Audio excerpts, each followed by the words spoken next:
Vamos orar, falar com Deus.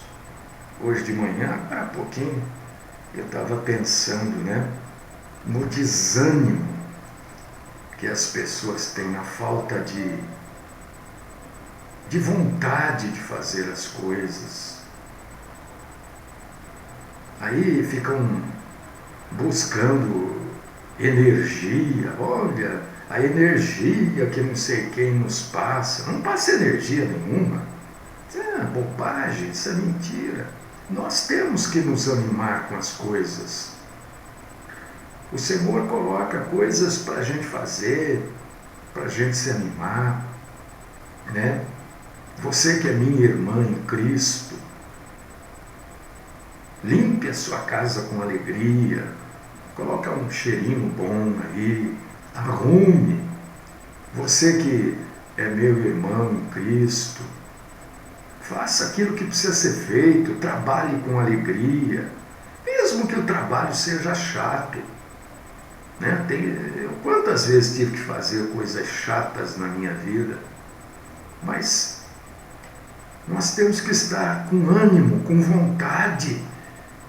Mas eu não tenho, eu estou desanimado. Isso está em você, busca isso dentro, começa a fazer que você vai se animar. Deus querido, Pai Todo-Poderoso, dá um novo ânimo a este povo, Senhor. Que não sejam só conhecedores da sua palavra, mas que coloquem em prática, que apliquem a sua palavra também. Fala conosco hoje, neste assunto que eu sei, ninguém gosta. Hoje é dia que vai ser 6:30 acompanhando o culto, porque ninguém gosta. Ninguém quer ouvir sobre isso. Mas é importante saber, para identificar. Você lembra quando você era criança, que a gente foi aprender as cores? O que é azul, o que é branco, o que é amarelo, o que é verde. Nós tínhamos que ver as coisas para saber qual é qual. Identificar. Ajuda-nos, ó Deus e Pai Todo-Poderoso, por compaixão, a identificarmos. Esta é a oração que eu apresento aos teus pés, por mim, pelos meus irmãos e irmãs, no nome do Cristo Jesus. Aquele que, dia desse aí, vai vir buscar a igreja, e serão pessoas que serão arrebatadas. Não serão prédios nem placas. Eu oro no teu nome, Jesus, o Cristo. Amém.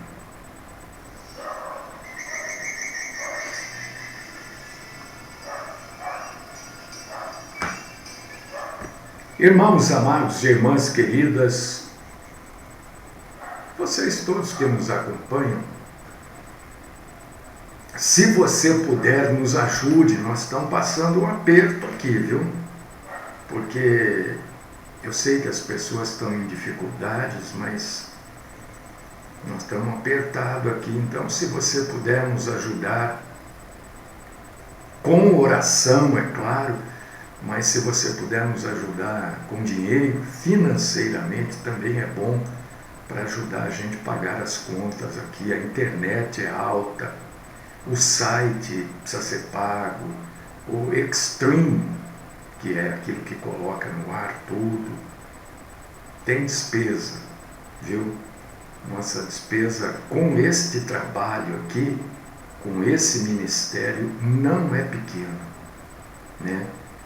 Às vezes eu nem peço, porque eu sei que está todo mundo apertado, mas se você puder nos ajudar, nos ajude, viu?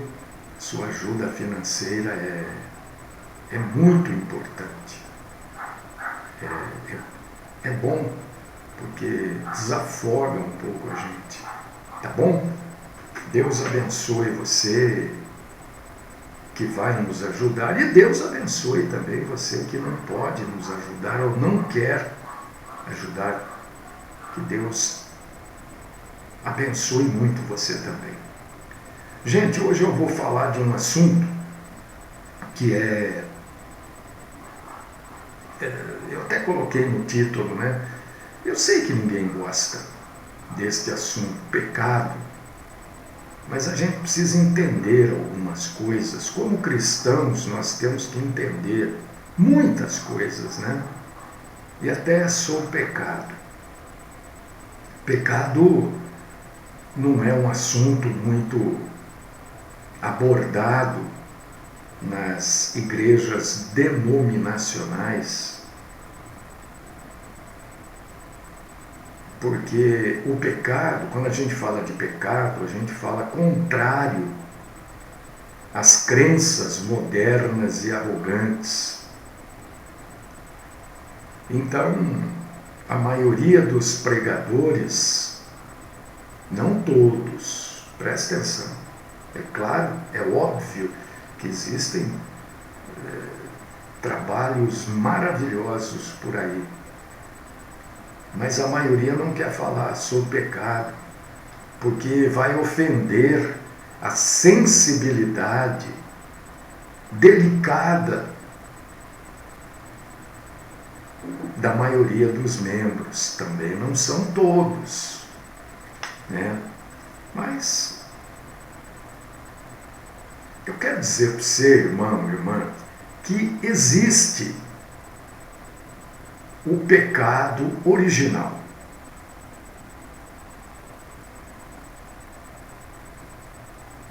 Existe. Ou melhor, existiu, né? Porque se não existir o pecado original, querido irmão e querida irmã, não há necessidade nenhuma de redenção do pecado e também não há necessidade nenhuma de um Cristo crucificado.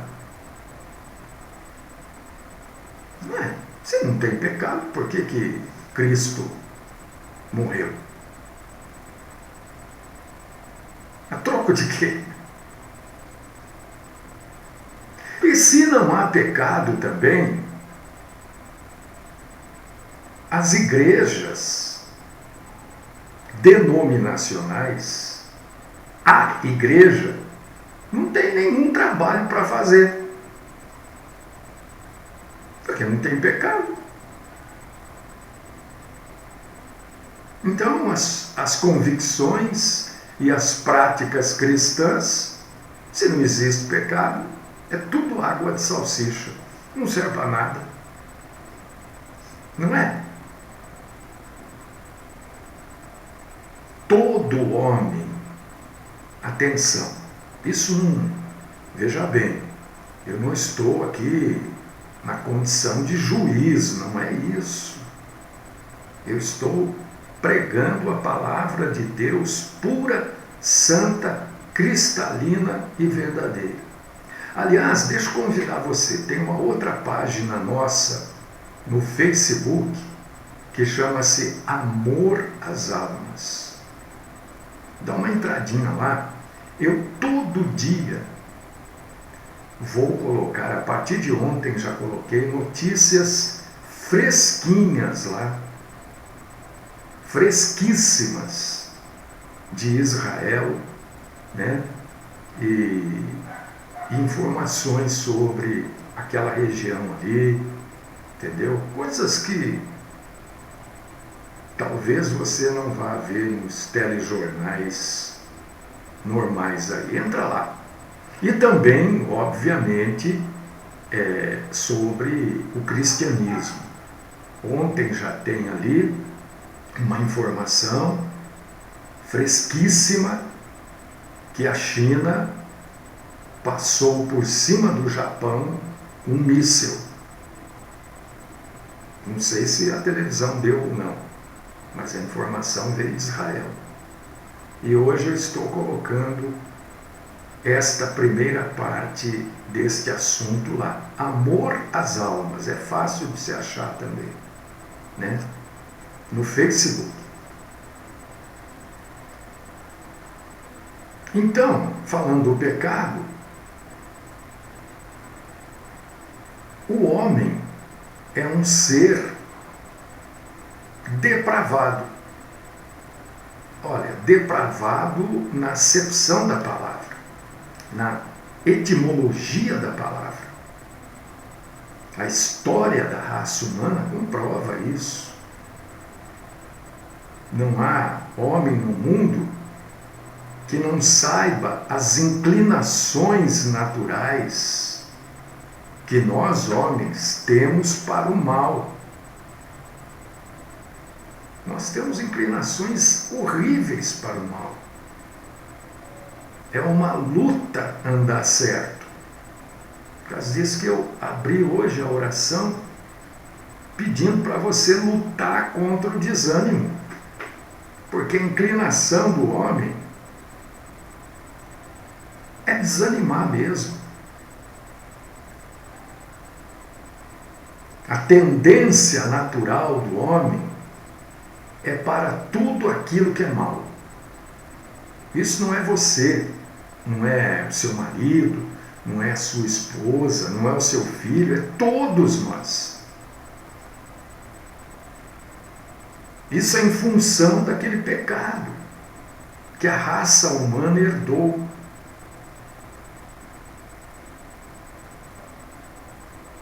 Se você, por acaso, eu sei que não é o seu caso, mas a gente precisa falar quando aborda o assunto.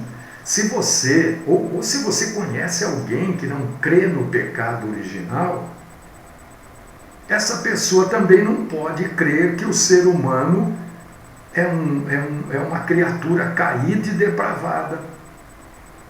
E que ela então não está destinada ao inferno. E se ela não está destinada ao inferno, não precisa de um Salvador. Você vê que uma coisa vai esclarecendo a outra.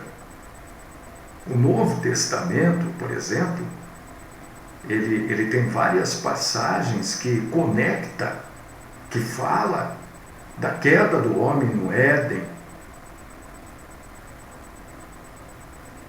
O homem foi criado pelo nosso Senhor na inocência, na santidade. E ele, o homem, se tornou, presta atenção nisso, porque isso que eu vou falar agora vai contra, frontalmente contra, e isso é bíblico, não é opinião pessoal, não, a crença dos pentecostais, neopentecostais e renovados. O homem foi criado na inocência. O homem se tornou voluntariamente, quer dizer, por conta própria, uma criatura caída e totalmente depravada. Ele que quis. Ah, mas o diabo... Sim, mas o diabo não obriga ninguém a pecar. Obriga. As pessoas fazem o que elas querem fazer.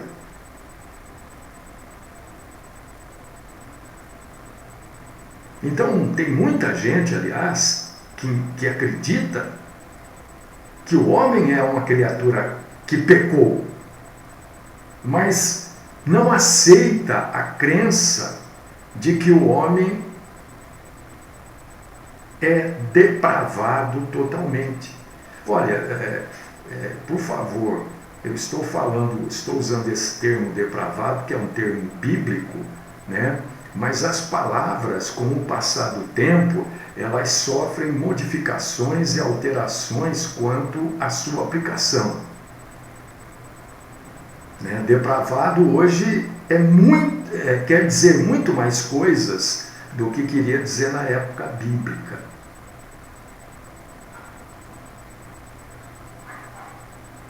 Então, se você sabe o que quer dizer, que bom, que maravilha. Se você tem um pouco de dúvida, vai lá, procure. Né? E eu sempre indico o Priberan, que é indico e não ganho nada com isso, estou indicando porque eu acho que é bom.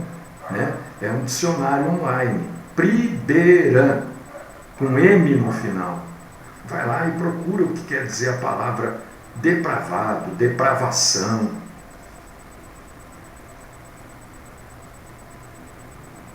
Vocês se lembram quando eu digo aqui para vocês que está ruim, vai ficar pior? Que muita gente até deixou de cultuar Deus com a gente aqui porque eu falo isso, né? Mas eu não falo isso porque eu quero, porque eu gosto. Eu falo isso porque isso é isso. Porque o homem é tão depravado, o homem é tão mau, quanto ele pode ser. Mas o homem nunca atingiu o limite da sua maldade. Ele sempre pode ser pior do que ele é. Olha.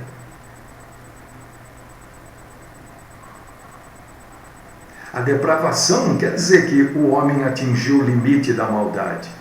A depravação quer dizer que ele ainda pode ser pior do que ele é. Então, eu lendo Gênesis capítulo 3, a gente lê que o homem realmente caiu no Éden. E que ele assim, depois da queda, se tornou uma criatura depravada, nos termos bíblicos. Então, isso quer dizer que ele possui uma natureza pecaminosa, por causa desse pecado, chamado de pecado original. E esta condição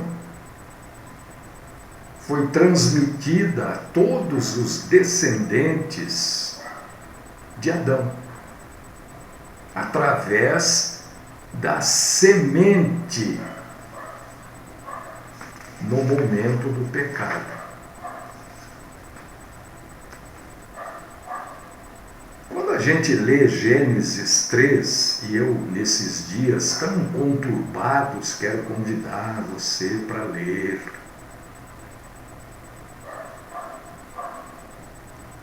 Quero convidar você para ler Gênesis 3. Deus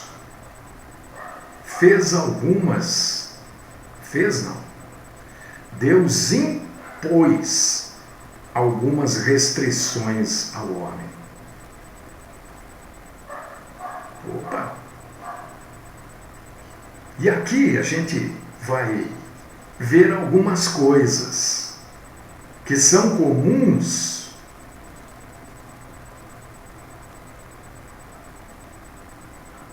mas não são de adoradores do nosso Senhor.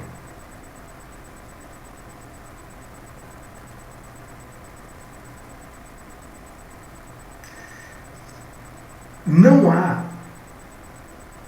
Se você não entendeu o que eu estou falando, você pode perguntar aí, tá? Sobre o assunto, claro. E eu vou tentar esclarecer você. Se Deus não tivesse nos dado imposições, restrições, se Deus não tivesse imposto restrições para nós, o homem inventaria uma outra forma de pecar.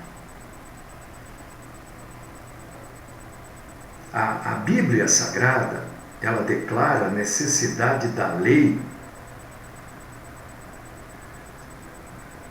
para que o homem saiba o que é certo e o que é errado. Se você abrir a Bíblia, enquanto eu estou falando, você pode abrir aí em 1 João, capítulo 3, versículo 4. e ler aí junto comigo. Qualquer que comete pecado também comete iniquidade, porque o pecado é iniquidade.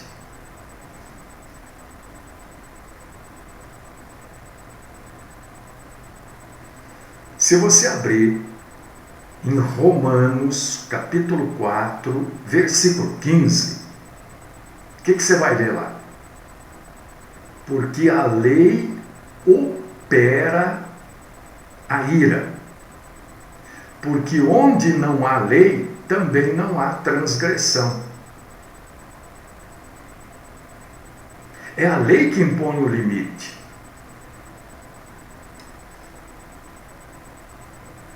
Sem lei, não há limite. As leis são necessárias. Porque a lei é o limite, até onde o homem pode ir.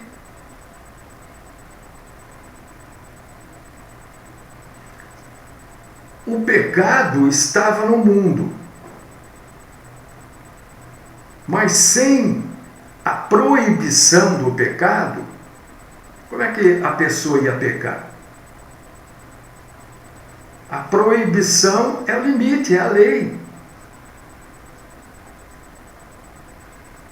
A gente lê na Bíblia que a morte reinou desde Adão até Moisés. Porque a partir de Moisés é que vem a lei. Até sobre aqueles que não tinham pecado, à semelhança da transgressão de Adão. Isso está lá em Romanos 5, 13 e 14. E você vê, meu irmão, irmã, você que está acompanhando, que não é só a Bíblia. A própria razão humana mostra a necessidade de lei. A razão, chegou uma hora que a gente diz, opa, precisa de algo aqui para barrar isso não pode. Alguém, a gente não fala, alguém tem que proibir isso, não é? Quem é esse alguém? É a lei. O alguém, na verdade, é depois que existe a lei, o agente da lei.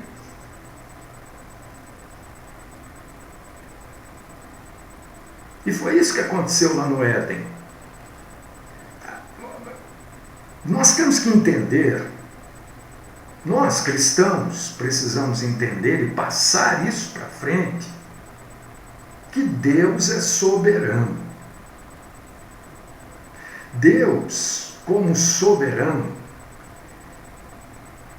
ele tem o direito de impor qualquer, ou melhor, eu vou mudar aqui, vou pôr no plural. Ele tem o direito de impor quaisquer restrições sobre a sua criação. Ele é soberano. Então a gente ouve assim, não entendo por que Deus fez isso.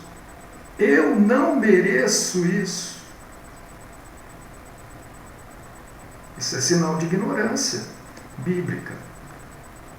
Você não tem que entender por que Deus fez. Você não tem que achar que nós não temos que entender por que Deus fez. Nós não temos que achar que não merecemos isso.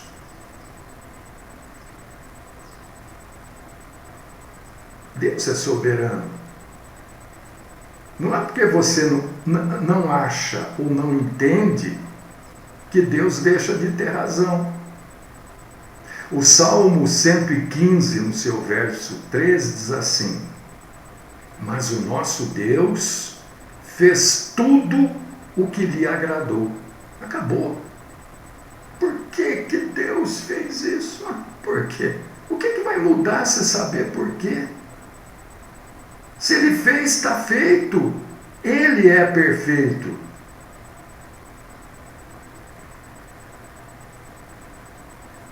tudo o que o Senhor quis, fez nos céus, na terra, nos mares, em todos os abismos. Salmo 135, verso 6. Tudo aquilo que Deus faz, todas as restrições que Deus coloca. Não é fácil ter restrições. É sempre para um bem maior. Mas a gente não entende. Se você abrir no Salmo 84, verso 11, o que você vai ler? Porque o Senhor Deus é um sol e escudo. O Senhor dará graça e glória. Não retirará bem algum aos que andam na retidão. Então, mesmo que Ele nos dê algo, que a gente veja esse algo como maldade, sofrimento excessivo, é para um bem maior.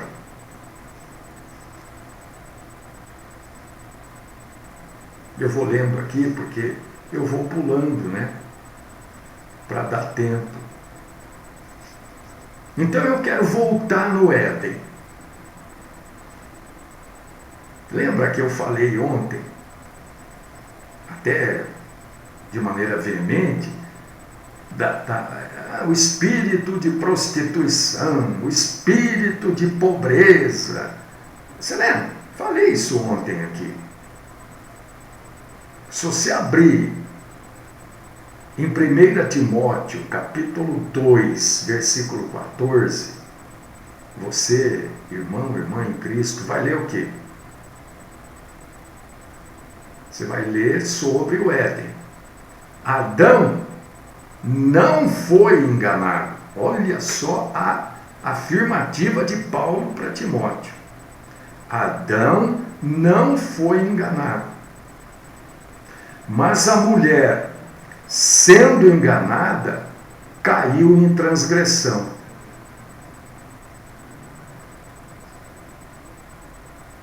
Homem, entenda isso. Homem do sexo. Agora eu não estou falando homem em humanidade, né?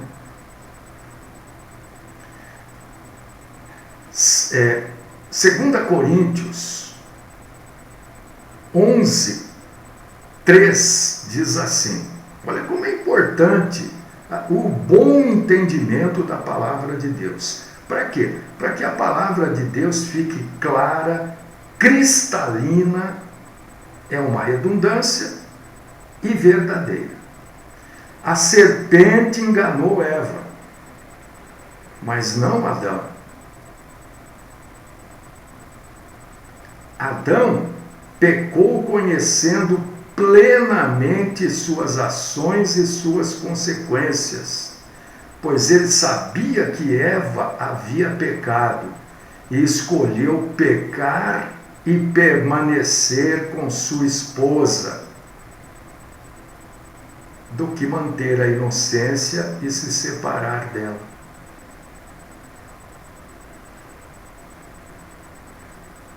Quem foi enganada foi Eva.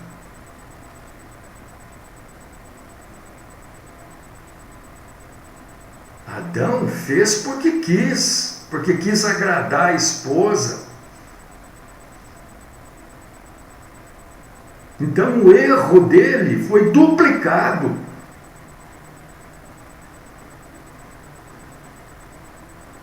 Porque ele sabia que ela havia sido enganada.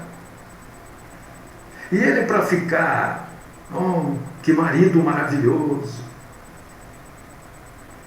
Marido maravilhoso não é aquele que concorda com os erros da mulher, dos filhos. Na família vai virar família, né? E não vira quando você discorda do erro dos seus filhos. Não, isso não é assim, pronto. Normalmente a mãe vai em favor dos filhos, né? Porque mãe é Essa história de mãe é mãe, por exemplo, claro que mãe é mãe, mãe não é pai, mãe não é avó, mãe é mãe. E mãe normalmente é emoção. E quando o homem não usa a razão, é o que Adão deveria ter feito. Opa, ela pecou, ela que assume o pecado dela, não tem que pecar junto com ela. Leia aí 1 Timóteo 2,14 e 2 Coríntios 11,3.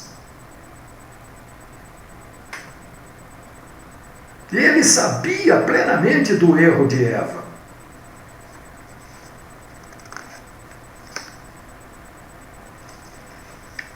Se você sabe do erro, e isso aqui, veja bem, estou citando a Bíblia, então é o caso de Eva e Adão. Mas pode ser o contrário, pode ser numa casa o marido que esteja errando, pode. E a mulher não lhe deve obediência no erro. Ai, mas eu tenho que ser obediente. Sim, obediente, peraí. É porque tem gente que né, se faz de bobo, né? Porque isso é se fazer de bobo. Porque se a pessoa acreditar nisso, que tem que ser obediente no erro, tem problema cognitivo, né? Se o seu marido está fazendo coisa errada, você não tem que ser parceira dele no erro. Se a sua mulher está fazendo coisa errada, você não pode ser parceiro dela no erro. E isso gera confusão. Não adianta, gera. Seus filhos estão fazendo coisa errada, você vai ser parceiro no erro? E filho meu, isso acontece às vezes, viu? Pensa que é. Ô, vem cá, vem aqui. Isso aqui não está certo. Não, pai, porque isso? Bom, não está certo, eu não concordo. Acabou. O sujeito quer fazer, os meus filhos todos já estão com 35, 42, 45, né?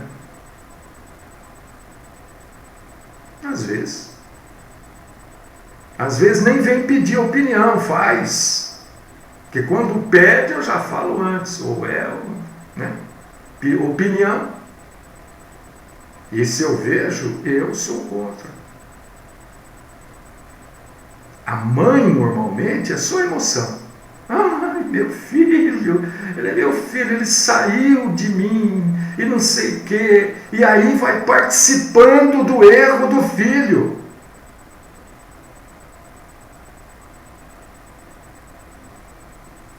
Claro, irmã, tá certo.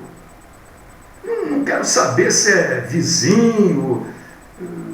Tá errado, eu não vou participar.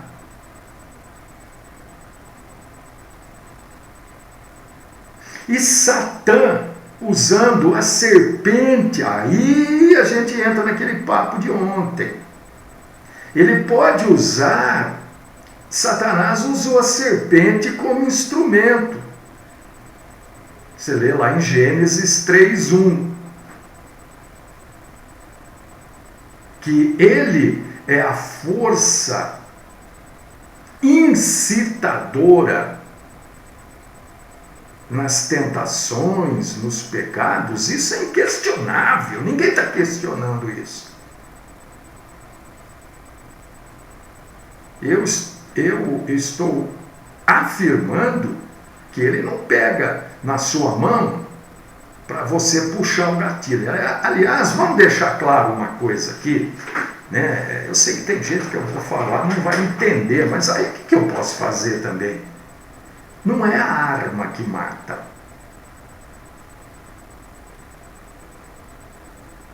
Quem mata é quem puxa o gatilho. Não é a arma. Mas a arma, você não pode ter arma. Então, e a faca? E quem enfia a faca? Não pode ter faca. Não pode ter machado. Não pode ter martelo, tijolo, pedaço de pau. Tudo são instrumentos de morte ou instrumentos de vida. Uma arma, eu estou só esclarecendo coisas. Não estou, concorda comigo, não, pense. No mínimo você tem que pensar. Uma arma na mão de um policial salva a vida dele, a sua, a de uma criança. Agora, uma arma na mão de uma pessoa que não tem, né? Por causa disso que existem as restrições, né? Por causa disso que existe a lei, o limite. Agora, que Satanás tenta, sempre tentou e sempre vai tentar. O livro do Apocalipse, capítulo 12, versículo 9, diz que ele é o antigo dragão, ou melhor, o grande dragão, a antiga serpente chamada o diabo, o Satanás. E a Bíblia deixa claro tudo isso que eu estou falando em 2 Coríntios 11, 3, dizendo que a serpente enganou Eva, não enganou Adão. Adão foi porque quis. Outra coisa que eu preciso falar com você, mas eu preciso falar isso. Cuidado, olha, isso é diabólico. Abre aí em Gênesis 3:4.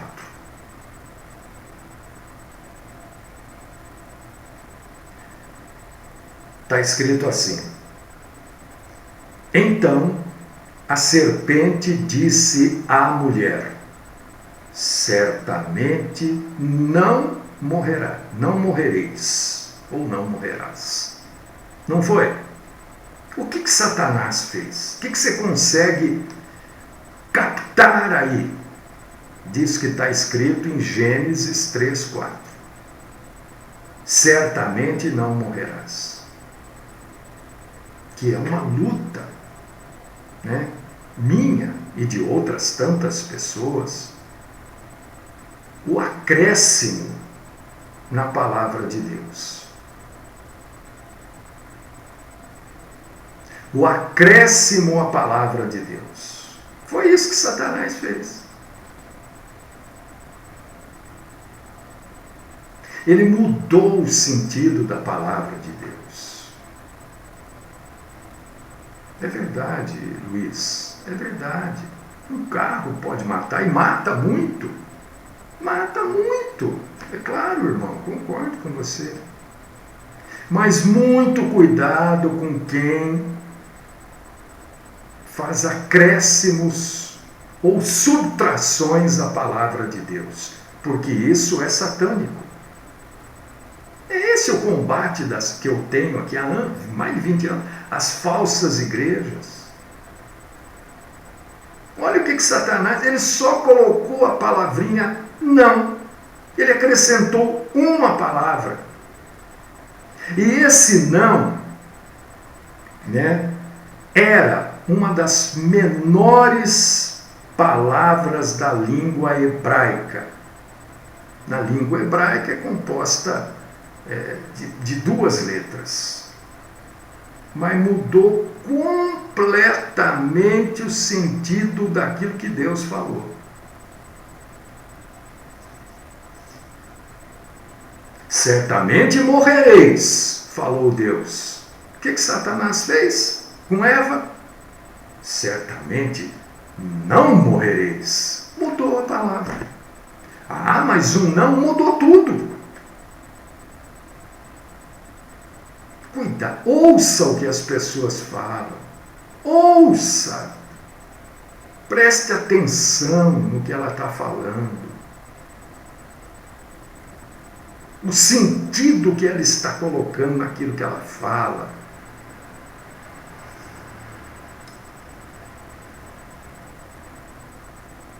E quando a gente fala que Adão peca, né? Quem foi enganada foi a Eva. Mas ele pecou também, claro, acompanhando Eva, ele peca. E ele não peca só como indivíduo, como pessoa. Ele pecou como cabeça natural de toda a raça humana. Por quê? Toda a raça humana veio de Adão.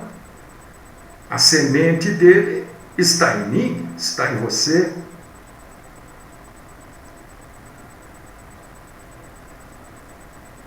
E os olhos de Deus viram essa transgressão de Adão.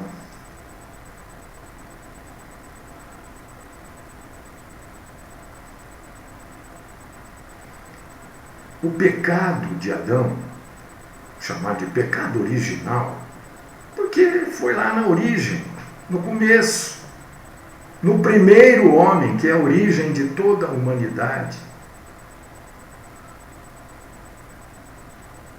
atirou a raça humana inteira num estado de caos. Outra palavra que, com o passar do tempo, começou a ter outras conotações, né? Mas o caos. E a sabedoria e a operação de Deus é que capacita a salvação, a redenção que está no nosso Senhor Jesus Cristo, única e exclusivamente em Jesus.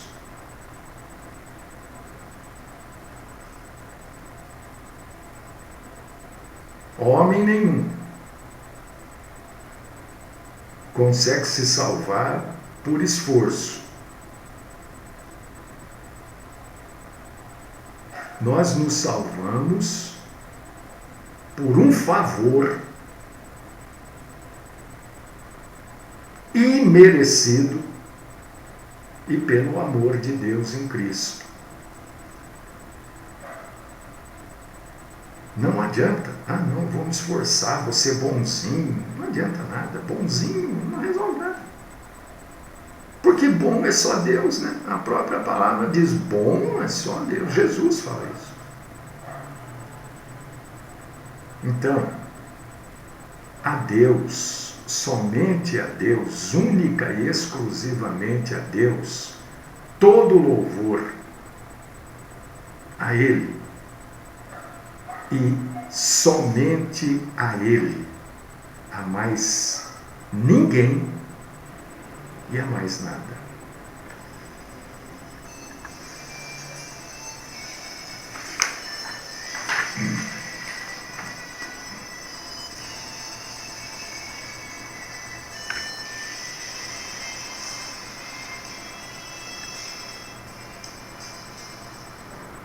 Olha, vou declarar, fiquei surpreso com o número de pessoas que acompanharam o culto hoje, viu? Fiquei surpreso, achei que, né? Falei no começo, uma meia dúzia de 6, ainda brinquei, né?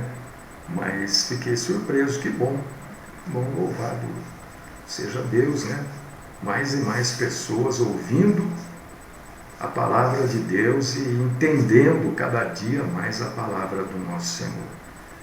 Graças nós te damos, Senhor, por tudo que foi dito aqui, mas sabemos que é compaixão e misericórdia do Senhor.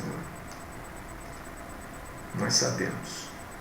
O Senhor é bom para com cada um de nós. Tudo que o Senhor faz é perfeito. Não há imperfeição no Senhor. Nós somos imperfeitos. Às vezes não entendemos, não compreendemos a perfeição do Senhor. Por que somos imperfeitos? Continua, Senhor, esclarecendo a cada um dos meus irmãos e irmãs, dos teus filhos, para que sigam a verdade e fujam do pecado. E olha, fugir do pecado às vezes traz seríssimas consequências, mas nos banha no amor do nosso Salvador. Esta é a oração que faço no nome do Cristo Jesus. Amém.